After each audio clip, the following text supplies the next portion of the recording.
ফাঁসির মঞ্চে নিয়ে যাওয়া হয়েছে, ফাঁসটা গলায় দেওয়া হয়েছে টান টান। তখন বলছে আমার ভুল হয়েছে, আমার ভুল হয়েছে, আমি কথা ফিরিয়ে নিলাম। কোরআন মাজিদ আল্লাহর বিধান, তখন তার আর ফাঁসি হবে না, তাকে নামিয়ে নিতে। দুই কেসাস, আমি আপনাকে হত্যা করেছি, আপনার বাপ মা আমাকে হত্যা করে নেবে। এখন আমাকে ফাঁসির মঞ্চে নিয়ে যাওয়া হয়েছে, তো এখন আপনার বাপ মা বলছেন না না না না না না, আমরা কেসাস নিব না, মাফ করে দিলাম, মাফ করে দিলাম, আমরা কেসাস নিব না। তাহলে আমাকে ফাঁসির মঞ্চ থেকে নামিয়ে নেওয়া হবে, কেননা আপনি মাফ করে দিয়েছেন। তিন, বিবাহ করার পরে যদি যে জেনা করে তাহলেও তাকে হত্যা করতে হবে, একে বাঁচানোর পথ পৃথিবীতে নেই। বিবাহ করার পরে কোনো মহিলা কোনো পুরুষ যদি জেনা করে তাহলে তাকে দুনিয়াতে বাঁচানোর কোনো পথ নেই, কোনো পথই নেই। তাকে যদি বাঁচাতে হয় তাহলে আবার মুহাম্মদ সাল্লাল্লাহু আলাইহি সাল্লামকে দুনিয়াতে আসতে হবে, এসে বলতে হবে পৃথিবীর মানুষ শোনো, আমি মুহাম্মদ সাল্লাল্লাহু আলাইহি সাল্লাম বলছি, বিবাহ করার পরে যদি কেউ জেনা করে তাহলে তার ফাঁসি হবে না, তাকে ইট ঢেল পাথর দিয়ে মারতে হবে না, আমি ঘোষণা করে দিলাম। যেহেতু মুহাম্মদ সাল্লাল্লাহু আলাইহি সাল্লাম আর কোনোদিন আসবেন না, কাজে এই সিদ্ধান্ত কোনোদিন পরিবর্তন হবে না। 2020 সালের করোনা ভাইরাসকে লক্ষ্য করে অনলাইন আল ইতিসাম টিভিতে ধারাবাহিকভাবে আলোচনা দেখছেন। আমি ওই সময়ে বলেছিলাম কারো যদি করোনা হয় তাহলে আমি তার সাথে খেতে প্রস্তুত। কেউ যদি করোনায় মারা যায় তাহলে তার গোসল দিতে আমি প্রস্তুত। তাকে গোসল দেওয়াতে যদি আমারও করোনা হয় তাহলে আমি বলবো না যে এই কারণে করোনা হয়েছে, আমি বলবো পৃথিবীর সৃষ্টির 50,000 বছর পূর্বে আমি করোনায় মারা যাব, এটা লেখা হয়ে গেছে, সেই জন্য আমাকে ধরেছে। আমি অল্প দিন বাঁচতে এসে শিরক করে মরতে রাজি নই। তখন আমি বলেছিলাম 3 ফুট পর পর দাঁড়ানোর যদি বৈধতা দিতে হয় তাহলে মুহাম্মদ সাল্লাল্লাহু আলাইহি সাল্লামকে আবার দুনিয়াতে আসতে হবে। যেহেতু এটা ইবাদত, কাজে 3 ফুট পর পর দাঁড়ানোর কোনো বৈধতা মানুষ দিতে পারবে না। দুনিয়াতে আবার মুহাম্মদ সাল্লাল্লাহু আলাইহি সাল্লামকে আসতে হবে, এসে বলতে হবে পৃথিবীর মানুষ শুনে রেখো, এখন নামাজে দাঁড়িয়ে 3 ফুট পর পর দাঁড়ালে কোনো সমস্যা নেই, আমি ঘোষণা দিলাম। যেহেতু মুহাম্মদ সাল্লাল্লাহু আলাইহি সাল্লাম কিয়ামত পর্যন্ত আর কোনোদিন আসবেন না, কাজে 3 ফুটের বৈধতা আর কিয়ামত পর্যন্ত হবে না। কাবা ঘর কেন, কাবা ঘর কেন? সারা পৃথিবীর মানুষ যদি 3 ফুট পর পর দাঁড়ায় তবু এটা জায়েজ হবে না। দুবাইয়ে গিয়ে আমি বলছি আরে আমার পাশে দাঁড়ান তো, পায়ে পা লাগিয়ে জরিমানা হতে পারে, ফাঁসি হবে। তো আমি ওই সময় 1 মাস ছিলাম, কোনোদিন আমি আমার পাশে যে আছে তাকে দূরে দাঁড়াতে দিনি, তুমি আমার পাশে দাঁড়াও, জরিমানা হতে পারে, ফাঁসি হবে।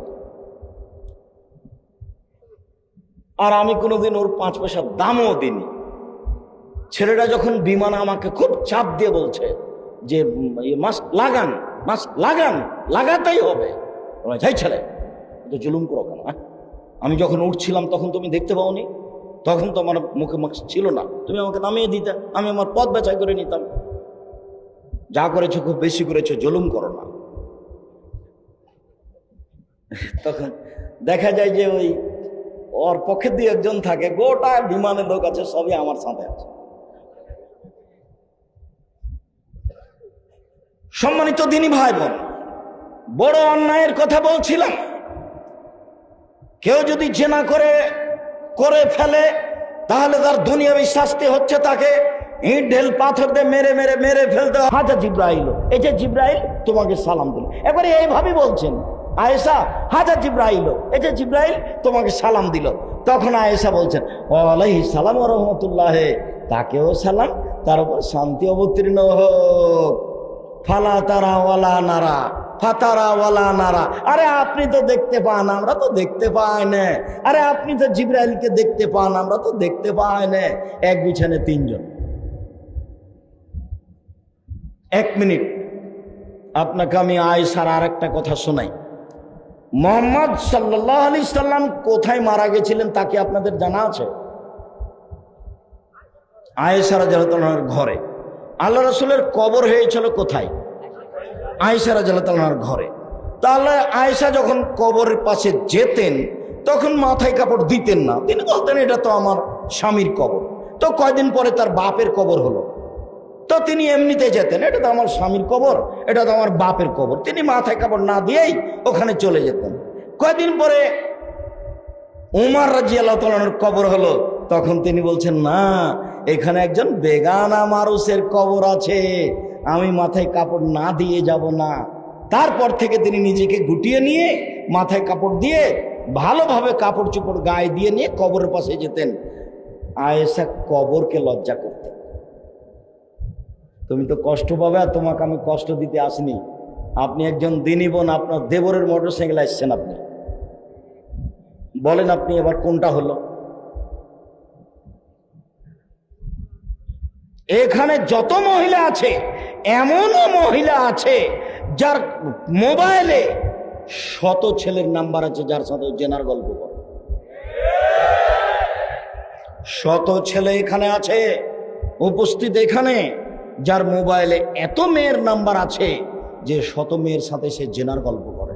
শোনা, মোবাইলের অপর নাম জাদু, মোবাইলের অপর নাম জেনা। কিভাবে?